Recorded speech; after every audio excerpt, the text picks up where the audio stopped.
their child, you know, what they know they need. Yes. Yeah. Well, Evelyn, you sound like a first lady to me right now. But I will say, if that doesn't end up happening. Hey, we are back with Andrew Yang, and joining him is his wife, Evelyn Yang. Well, yeah, her last name might be Yang. Yeah. Evelyn. Hi, Evelyn. Welcome to the table. Yeah. So much for having me. Thank you. You're a beautiful couple, I must say. So, am I call you Evelyn? Yes. Okay.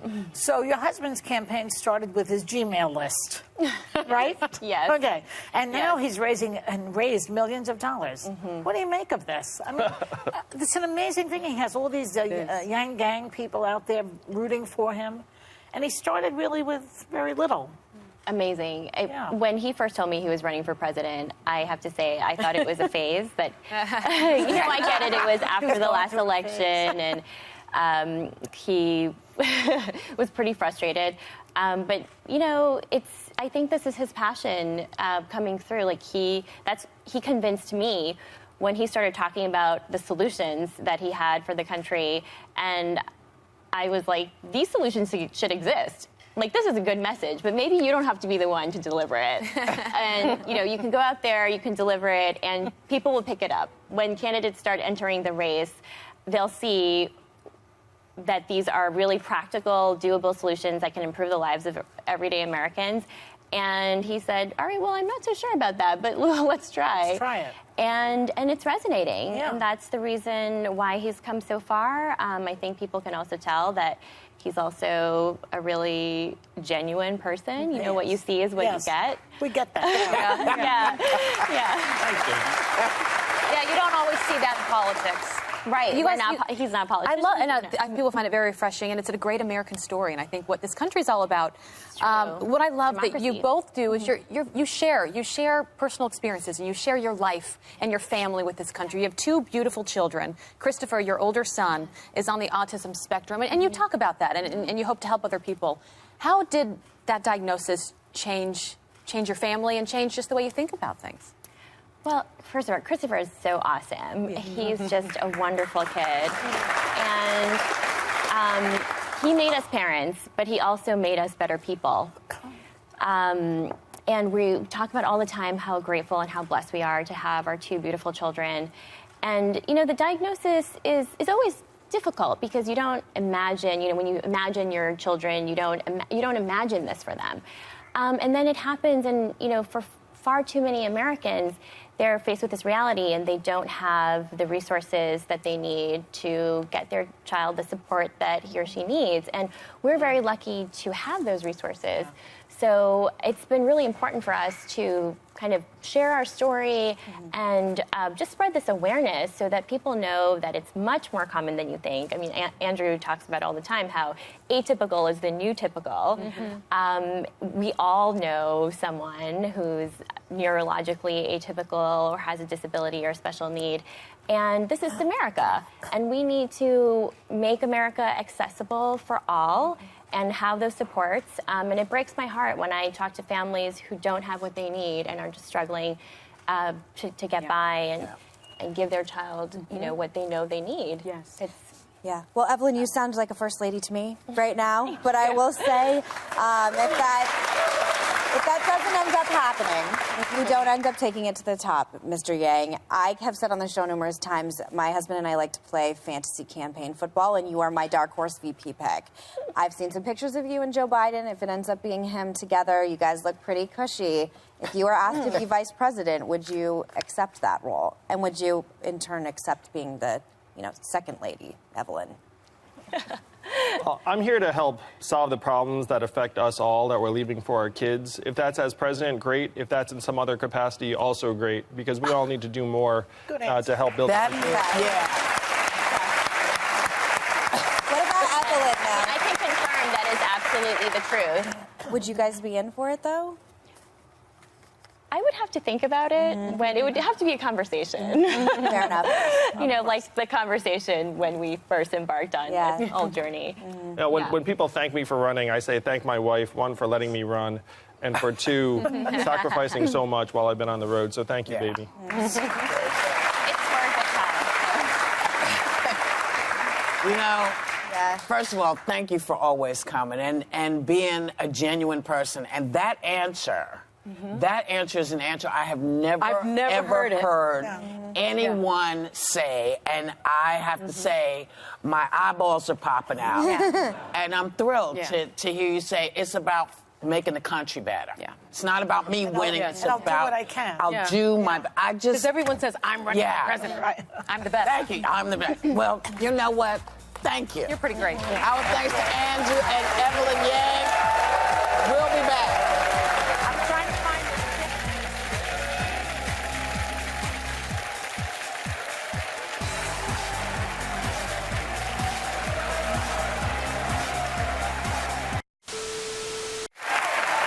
Andrew Yang jumped into the presidential race with no political experience, but he outlasted 3 governors, 2 senators, and 5 members of Congress. Here to tell us why he wants every American to join the Yang Gang, please welcome presidential candidate Andrew Yang.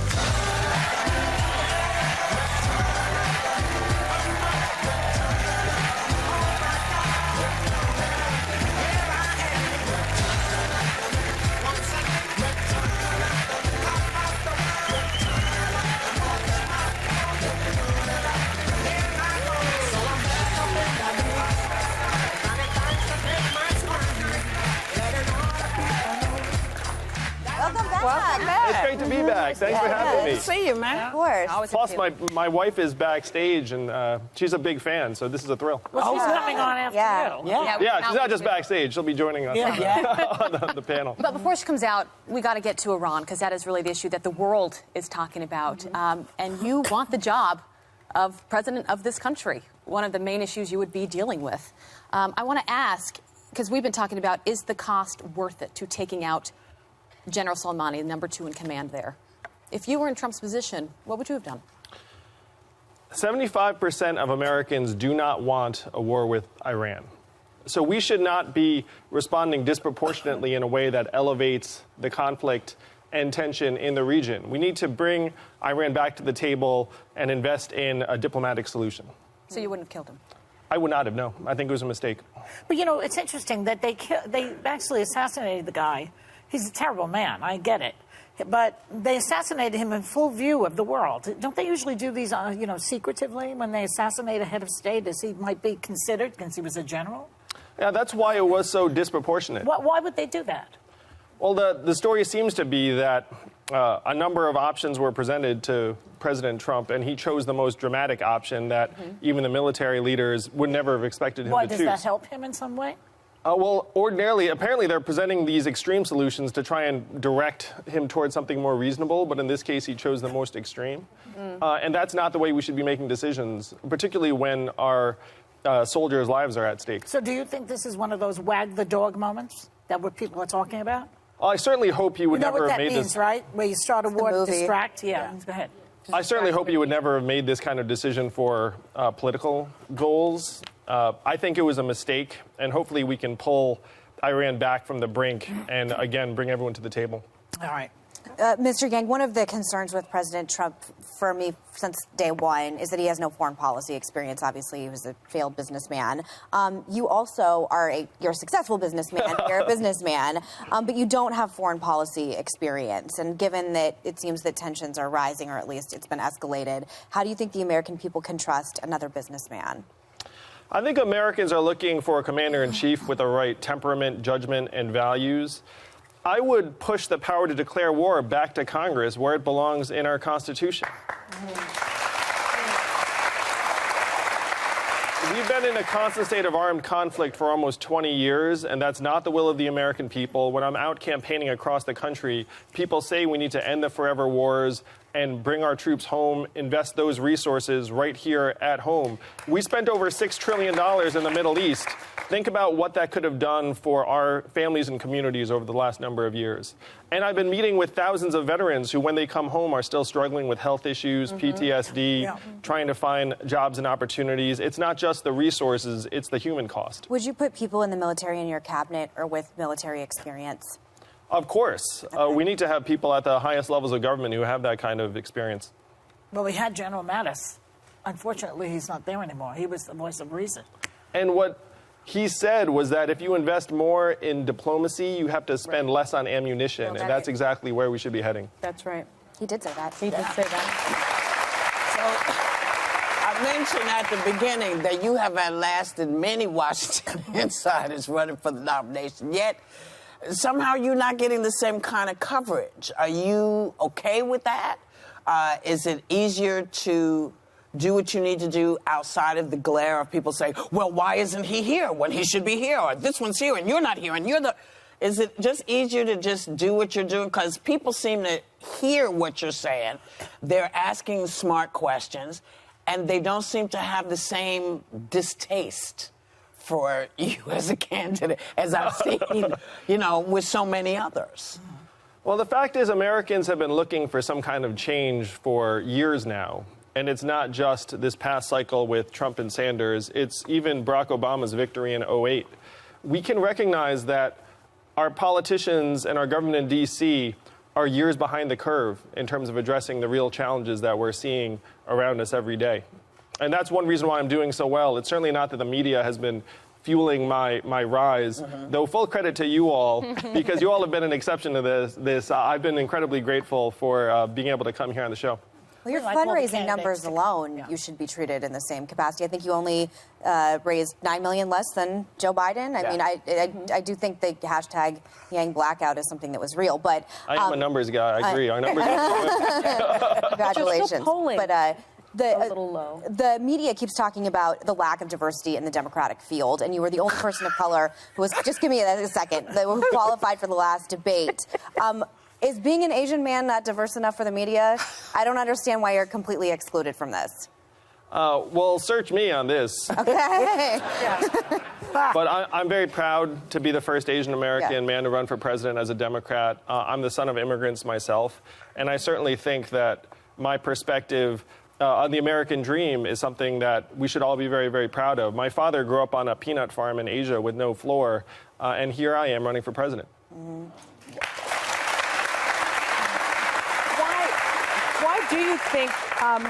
Why do you think, given the fact that you have raised so much money, that you're still, and you are the most diverse candidate that has raised this much money, still in the race, why your polling numbers are still low? Well, I'm new to most Americans, and as soon as people find out more about me and my vision for the country, how we need to humanize our economy and make it work for us and our families, then we see consistent increases in support. And Sonny, one of the fun things is a survey just came out that said I'm among the least disappointing candidates in the field. Really? Yeah. Yes. Which is like something like almost 90% of Democrats said I would be fine with Andrew Yang as the nominee, and I almost jumped for joy when I saw that number. And just a follow-up, you do need the support of the black community, right? It's sort of the backbone of the Democratic Party. Right now, you're polling at 3% with black voters, around the same number as Mayor Pete and Mayor Bloomberg, who've had real problems with the community. How do you turn that number around? How do you raise that number? I need to spend more time introducing myself and the campaign to black voters and voters of color. My centerpiece, this freedom dividend, is based upon a proposal that Martin Luther King championed and was fighting for when he was killed in 1968. I had the privilege of sitting with Dr. King's son in Atlanta, and he said this was the vision that his father was fighting for. So as soon as I get that message out to more black voters, I believe my poll numbers will shoot up. Give the message now, then. Sure. We have to make the economy work for us, for you, for your families. And the best way to do that is to put money directly into your hands. Dr. King championed a guaranteed minimum income for all Americans, and that is exactly what I'm fighting for. A dividend of $1,000 a month for every American from the age of 18 until the day you die. This would remake our economy around us and our families. How is that going to help us? How's that going to help, or how does it work? Well, both. I mean, how does where do you get the money from? You threw it out Amazon. there. What is it going to do? So, What's it going to do? Whoopi's not wrong. So we have $1 trillion tech company, Amazon, that's paying zero in taxes, less than everyone here in this room and everyone watching this at home. And Amazon, the whole country put together. Amazon's closing 30% of our stores and malls. Yeah.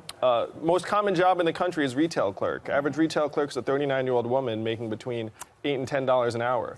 So if we get Amazon to pay its fair share, and Google, and Facebook, and Uber, and Apple, we can generate hundreds of billions in new revenue, put it into our hands, So you're similar and to build a Elizabeth trickle-up Warren in economy. many ways, because she wants to take money from the very wealthy. He wants to Same take it from idea. tech, He though. wants to take it from I want to take it from tech, and the main distinction tech. between me and Elizabeth is I just want to give the money to us, because I think that we are better able to solve our own Versus problems versus government. Directly. Directly. Okay. Yeah. So, don't tighten up. Come back quick. We're coming back with more with Andrew Yang and his wife, Evelyn.